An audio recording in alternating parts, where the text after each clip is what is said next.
сәлеметсіздер ме 6 сынып оқушылары? Біз бүгінгі видеода Қазақстан тарихынан 4 тоқсанға арналған тжб жұмысын орындайтын боламыз. Бірінші тапсырма: әлеуметтік топтардың қоғамдық қызметіне қарай сәйкестендіріңіз. Хан Е нұсқасы: мемлекет басшысы Шыңғыс хан ұрпағы, қара халықтан жоғары тұрады, әскерді басқарады, халыққа жер бөліп береді, бүкіл халықтық құрылтай шақырады. Сұлтан А. Шыңғыс хан ұрпағы, хан бөліп берген ру тайпаларды басқарады, оларға жерлерді бөліп береді, хан сайлауына қатысады. Елге жау шапса, ханға елден әскер жасақтайды. Б. Ф. шешендік тапқырлық қасиетінің арқасында ел басқаруға қатысады, бөліп берген жерлерді басқарады, сот билігін жүзеге асырады, елдің күрделі мәселелерін шешуге қатысты құрылтайға қатысады. Келесі: малшы Д.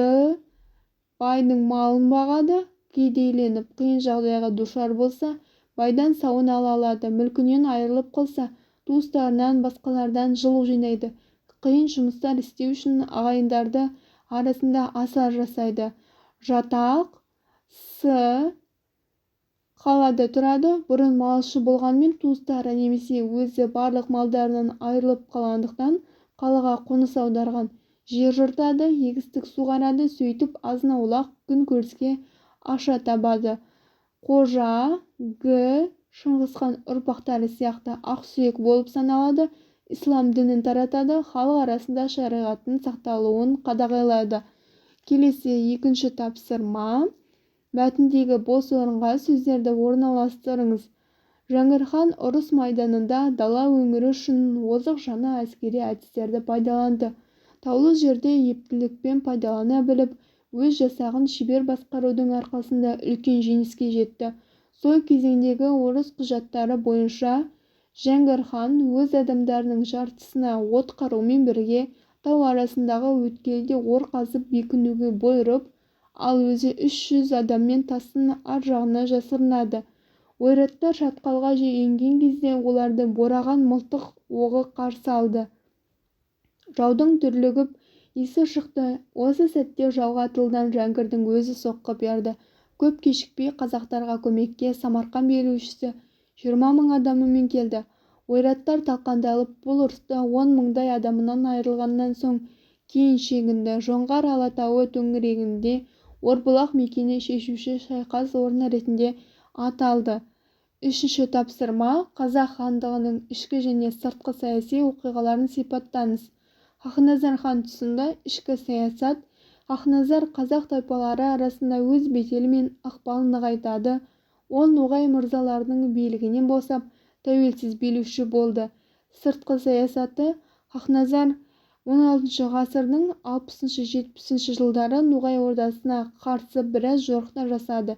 Сібір хандығына да қарсы біраз жорықтар жасады. Ханның жүргізген саясатына баға беріңіз. Мемлекеттің ішкі және сыртқы жағдайын реттеді. Есім хан тұсында ішкі саясат: Есім ханның ескі жолы заңы, Есім ханның реформалары. Сыртқы саясаты: Қазақ-Бұхар соғысы, Тұрсын Мұхамедтің Имамқұлымен одақтасуы мемлекетті жан-жақты нығайтты. Төртінші тапсырма: суретті қолдана отырып 15-17 ғасырлардағы отырықшы қоныстарда дәстүрлі шаруашылықтың қалай дамығандығын сипаттаңыз. Мал шаруашылығы: қазақтар негізінен қой, жылқы мен түйе өсірді. Шаруашылықта маңызы жағынан қой жетекші орын алды. Дала қойлары куәлардың айтуы бойынша төзімділігімен, ірілігімен және етті, сүтті қасиеттермен ерекшеленеді. Көшпелілер өмірінде жылқының орны ерекше болды. Дала жылқылар үлкен төзімділігімен ерекшеленіп, қатаң жағдайларға тез көндікті. Жылқылар теңдеп жүк артатын күш көлігі, салт мініп жүретін және бәйге аттар болып бөлінді. Егін шаруашылығы: қазақтар бидай және тарымен қатар сұлы мен арпа септі. Сондай-ақ қара бидай, күріш және бақша дақылдарын өсірді. Көшпелілердің егіншілікке көшуі барлық жерде экономикалық қажеттіліктен жүргізілді. Осымен тжб жұмысы аяқталды. Каналға тіркеліп, видеоға лайк басып, видеоны достарыңызбен бөлісе кетіңіздер.